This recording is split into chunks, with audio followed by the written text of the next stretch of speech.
Hello friends, আমার নতুন একটি ভিডিওতে সবাইকে স্বাগত। আমি আজকে থেকে নতুন ভিডিও বানানো স্টার্ট করছি।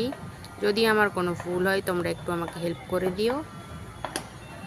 তো এরম একটা ওয়েদার, মেঘলা মেঘলা ছমছম বৃষ্টি পড়ছে, তো একটু ভাজিয়া বানাবো আজকে। চলো আমরা স্টার্ট করি ভাজিয়া বানাবো। দেখো বন্ধুরা, বৃষ্টিটা খুব অল্প হচ্ছিল, এখন খুব জোর আরম্ভ হলো। তো যাতে আমাদের ভাজিয়া বানাতে আর খেতে দুটোতেই মজা আসবে।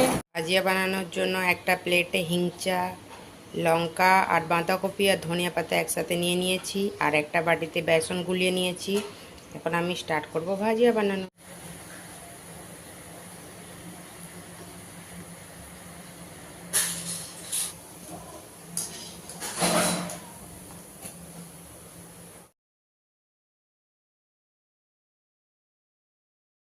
এখন আমার ভাজিয়া তৈরি হয়ে গেছে। চলো এখন খেয়ে দেখি কেমন টেস্ট হয়েছে।